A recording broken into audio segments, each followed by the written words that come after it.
கிறிஸ்துவுக்குள் பிரியமான சகோதர சகோதரிகள், சிறு பிள்ளைகள் யாவருக்கும் ஆண்டவராக இயேசு கிறிஸ்து நாமத்தினாலே ஸ்தோத்திரங்களை தெரிவித்துக் கொள்கின்றேன். பாவத்துக்கு விரோதமாக போராடி நாம் ஜெயிக்க வேண்டும் என்பதாக அந்த தலைப்பை நாம் பார்க்கவிருக்கின்றோம்.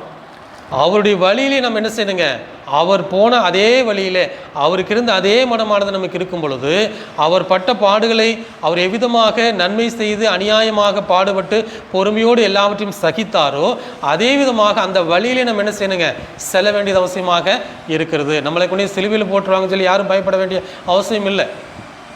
அவர் நம்மளை என்ன செய்யுங்க, அந்த ரோமர்கள் மூலமாக நாமும் கூட சவுக்கடி வாங்கணும் அப்படின்னு சொல்லி ஒரு வேளை அப்படி பயப்பட வேண்டிய அவசியம் இல்லை. அப்படிப்பட்ட பாடுகள் நமக்கு இல்லாமல் கூட என்ன செய்யலாம், இருக்கலாம். ஆனால் அவருடைய வழியானது என்னவென்று சொன்னால், நன்மை செய்து அநியாயமாக பாடுபட்டு பொறுமையோடு அவற்றை என்ன செய்யணுங்க, சகிக்க வேண்டும். ஆபேலை குறித்து நமக்கு தெரியும். காயின் ஆபேல் இருவரும் என்ன செய்யணுங்க, சகோதரர்கள். ஆபேலுடைய காணிக்கையானது ஏற்றுக்கொள்ளப்பட்டது, காயினுடைய காணிக்கையானது ஏற்றுக்கொள்ளப்படவில்லை. கர்த்தர் காயினோடு விவாதிக்கின்றார். காயின் என்ன செய்கிற முகநாடியானது வேறுபட்டது. அவர் என்ன சொன்னார், ஏன் இவ்வளோ வெறிச்சலாக இருக்கிற, நன்மை செய்தால் மேன்மை இல்லையோ, நீ நன்மை செய்யலைன்னு சொன்ன பாவமானது என்ன செய்யணும், வாசப்படியில் படுத்திருக்கு என்பதாக தேவன் அவனோடு கூட என்ன செய்தாருங்க, காயினோடு விவாதித்தார். அவையிலிருந்து என்ன காரியத்தை கற்றுக்கொள்ள வர முடியும் சொன்னால், அங்கே ஆபேல் என்ன செய்திருக்கிறார், ஆபேல் விசுவாசத்தினாலே மேன்மையான பலிகளை செலுத்தினார் என்று சொன்னால், அவர் பட்ட பாடுகள் என்ன, அவருக்கு தேவனுடைய வார்த்தைகள் சொல்லப்பட்டிருக்கிறது. முதல் தீர்க்கதரிசி அவர் தான், ஆபேல். இந்த உலகத்துடைய முதல் தீர்க்கதரிசி ஆபேலாக என்ன செய்கிறார், இங்கே இருக்கிறார். அப்படியானால் அவருக்கும் தேவனுடைய வார்த்தைகளானது சொல்லப்பட்டிருக்கிறது. அந்த வார்த்தைகளை அவர் விசுவாசித்திருக்கிறார், அதை சம்மதித்திருக்கின்றார். அந்த வார்த்தையின் மூலமாக அவர் கீழ்ப்படித்திருக்கிறார். அந்த கீழ்ப்படிதல் மூலமாக வந்த பாடுகளை அவர் முழுமையாக என்ன செய்கிறார், இங்கே ஏற்றுக்கொண்டிருக்கின்றார். தன்னுடைய சகோதரன் மூலமாக அவர் கொல்லப்பட்டார். அவர் ரத்தம் சிந்திருக்கிறாரா இல்லையா? ஆபேலுடைய ரத்தமானது இதுவரைக்கும் என்ன செய்கிறது, பேசிக்கொண்டு இருக்கிறது. இன்றைக்கு நீங்களும் நானும் அதை குறித்து பேசுகிறோம் என்று சொன்னால் அது என்ன சொல்லுகிறது, அவர் பாவத்துக்கு விரோதமாக அவர் போராடி இருக்கிறார் என்பதாக என்ன செய்கிறது, நமக்கு சொல்லுகிறது. ஆகவே இந்த விஷயத்தில் அநேக உதாரணங்களானது விதமாக நம்ம என்ன செய்யலாம், பார்த்து கொண்டே போக முடியும். எபிரேயர் 2:17-18 வாசிக்கும் பொழுது, பாவத்துக்கு விரோதமாக போராடுகின்ற விஷயத்தில் இயேசு கிறிஸ்துவுடைய உதவியானது உங்களுக்கும் எனக்கும் என்ன செய்கிறது, எப்பொழுதுமே இருக்கிறது. அவர் எப்பொழுதுமே நமக்கு உதவி செய்ய அவர் வல்லவராக இருக்கிறார். அவர் எப்படி நமக்கு உதவி செய்ய முடியும்? அவர் ஒரு சிருஷ்டிகர், அவர் தேவனுடைய குமாரன். நாம் இந்த பூமியில் வாழ்ந்து கொண்டு இருக்கிறோம், மாம்சத்தில் வாழ்ந்து கொண்டு இருக்கின்றோம். நாம் எப்படி நாம் படுகின்ற பாடுகள், நமக்கு வர்ற பிரச்சனைகள் அவருக்கு என்ன தெரியும் அப்படின்னு ஒரு வேளை நம்ம நினைச்சோன்னு சொன்னால், 17ஆம் வசனமானது நமக்கு அது பதில் சொல்லுகிறது. என்னவென்று சொல்லுகிறது, எல்லா விதத்திலும் சகோதரருக்கு ஒப்பாக அவர் இருந்தார் என்பதாக சொல்லுகிறது. அவர் இந்த பூமியிலே உங்களையும் என்னையும் போல மாம்சத்தில் அவர் வந்தார். ஆக இந்த மாம்சத்திலே வாழும் பொழுது உங்களுக்கும் எனக்கும் என்ன பிரச்சனை இருக்கிறதோ எல்லா பிரச்சனையும் அவருக்கு என்ன செய்தது, இருந்தது. ஐம்புலன்களிலே நமக்கு என்ன பிரச்சனை இருக்கிறதோ, சரீரத்தில் என்ன பிரச்சனை இருக்கிறதோ, தேவனுடைய சித்தத்தை செய்வதற்கு முடியாமல் நமக்கு என்னென்ன பிரச்சனை இருக்குதோ, நான் நினைக்கிறேங்க தேவனுடைய சித்தத்தை செய்யலான்னு நினைக்கிறேங்க, என்னால் முடிய மாட்டேங்குதுங்க, எனக்கு இவ்வளவு பிரச்சனை இருக்குதுங்க, எனக்கு அவ்வளவு தொல்லைகள் வருதுங்க அப்படின்னு சொல்லி ஒருவேளை நம்ம நினச்சோன்னு சொன்னால், அதே பிரச்சனை அவருக்கு என்ன செய்தது இருந்தது. ஆனால் இது எல்லாவற்றிலும் அவர் என்ன செய்தார், ஆண்டவராக இயேசு கிறிஸ்துவர் எல்லாவற்றையும் அவர் மேற்கொண்டு அவர் ஜெயித்து பாவத்தோடு என்ன செய்தார், அங்கே போராடி அங்கே ஜெயித்தார் என்பதாக என்ன செய்கிறோம், நாம் பார்க்கின்றோம். எபிரேயர் 4:15 சொல்லுகிறது. எபிரேயர் 4:15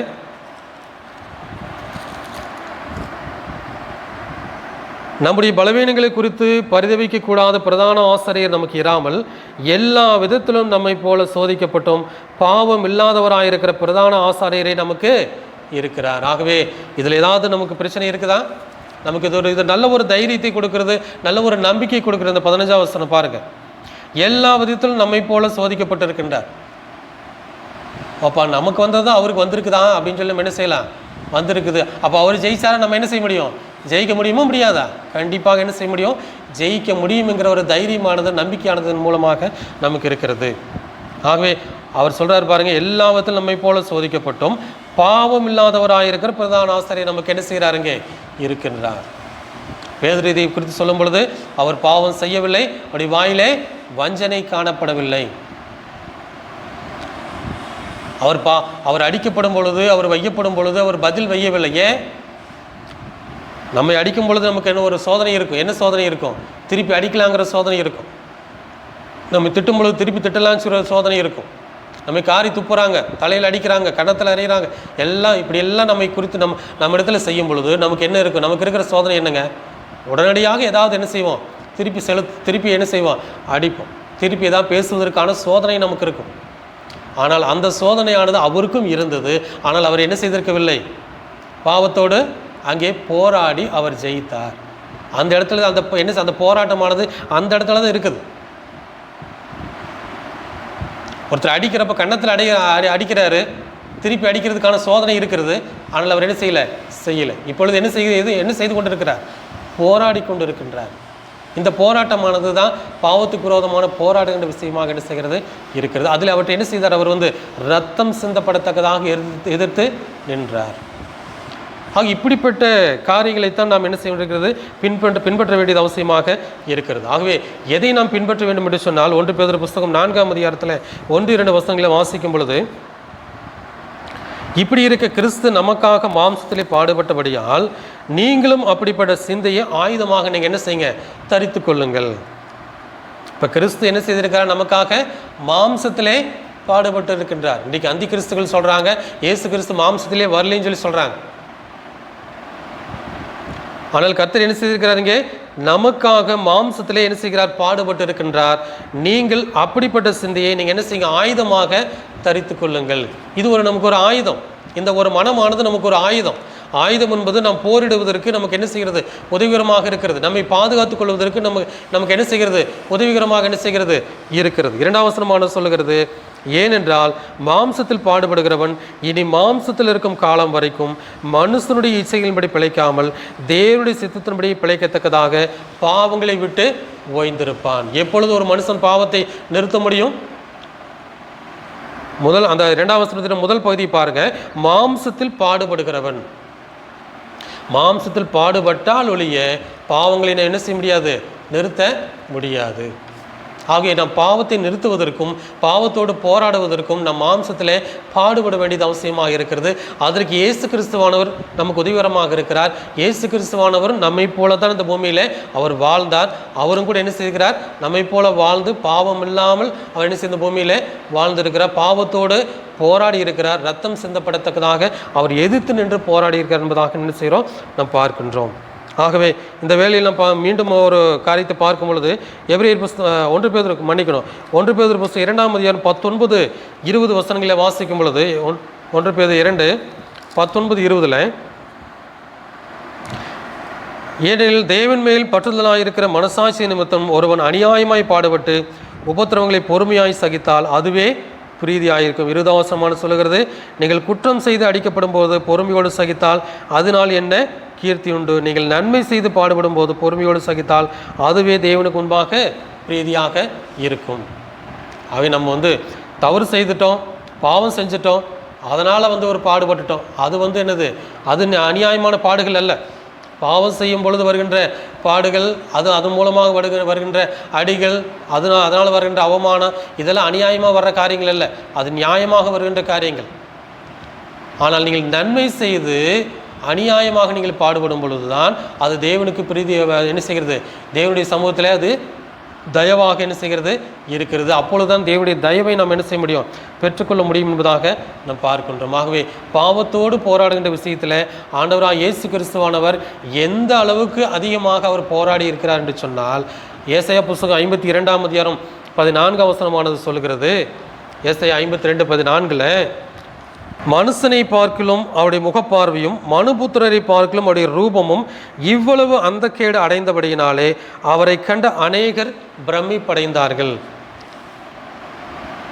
அங்கே தேசாதிபதி பார்க்குறார், இவர் ஒன்றுமே சொல்ல மாட்டேங்கிறாரு. ஏதாவது சொல்லுங்க அப்படின்னு சொன்னால் என்ன செய்கிறார்? அவர் பேசாமல் மௌனமாக இருக்கிறார். அவரே என்ன செய்கிறார்? ஆச்சரியப்படுறார். ஆனால் இங்கே சொல்கிறார் பாருங்க 14ஆம் வசனத்தில், ஜனங்க பார்க்குறாங்க, அவரை கண்ட அநேகர் பிரமிப்படைந்தார்கள். ஏன் பிரமிப்படைஞ்சாங்க? ஏன் ஆச்சரியமாக இருந்தாங்க? அடைய ஒரு மனுஷனை எந்த அளவுக்கு கொடுமை பண்ண முடியுமா?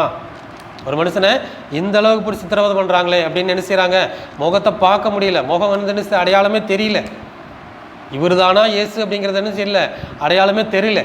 அந்த அளவுக்கு அவர் என்ன செய்கிறார், அங்கே ரத்தம் சிந்தி இருக்கின்றார், அந்த அளவுக்கு பாடுபட்டு இருக்கின்றார், அந்த அளவுக்கு அவருடைய சரீரமானது பிற்கப்பட்டு இருக்கிறது. இது நமக்கு என்ன சொல்லுகிறது? தேவனுடைய சித்தத்தை முழுமையாக செய்வதற்காக அவர் அதிகப்படியாக அவர் என்ன செய்கிறார், அங்கே பாடுபட்டு இருக்கின்றார், அதிகப்படியாக பாவத்தோடு போராடி இருக்கிறார் என்பதாக நமக்கு என்ன செய்கிறது, சொல்லுகிறது. ஆக இந்த பூமியிலே ஒரு பாவம் செய்யாதவர் ஆண்டவராகிய இயேசு கிறிஸ்துவானவர். ஆகவே எந்த அளவுக்கு பாடுபட்டு இருக்கிறார் என்பது நமக்கு இதன் மூலமாக என்ன செய்கிறது, தெரிகிறது. ஆகவே நம் ஒவ்வொரு பாவத்தையும் நிறுத்துவதற்கும் நாம் ஒவ்வொரு முறையும் என்ன செய்யணும், பாடுபட்டு கொண்டே இருக்க வேண்டும். தினந்தோறும் என்ன செய்யணுங்க, பாடுபட்டு கொண்டே இருக்க வேண்டும். ஆகவே தான் சொல்லுகிறார் இங்கே லூக்கா புஸ்தகத்தில் வாசிக்கும் பொழுது 9ஆம் அதிகாரத்தில் 24ஆம் வசனமானது சொல்லுகிறது, அனுதினமும் சிலுவை எடுத்துக்கொண்டு என்ன செய்யுங்க, அதாவது தன் சிலுவை எடுத்துக்கொண்டு என்ன செய்யுங்க, பின்பற்றுங்கள் என்பதாக சொல்கிறார். ஏன் அவரை பின்பற்றணும்? சிலுவை எடுத்துக்கொண்டேன்னு சொன்னால் என்ன செய்யணுங்க, கழுத்தில் சிலுவை செயினை போட்டுக்கிறது இல்லை. சிலுவை எடுத்துக்கொண்டு அவரை பின்பற்றும் பொழுது அவருடைய பாடுகள், சிலுவை என்பது பாடுகள் இருந்த ஒரு மரணமாக இருக்குது. சிலுவையை தூக்குனா கண்டிப்பாக மரிச்சு ஆகணும். சிலுவை எடுத்தவன் கண்டிப்பாக திரும்பி வீட்டுக்கு வந்ததில்லை.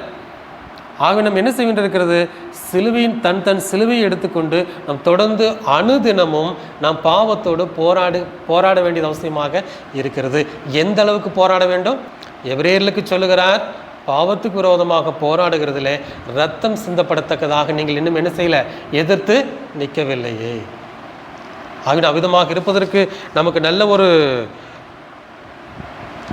உதவியானது என்ன செய்கிறது, இயேசு கிறிஸ்து மூலமாக நமக்கு இருக்கிறது. அவர் நமக்கு முன்பாக ஓடி இருக்கின்றார், ஓடி முடித்திருக்கின்றார்.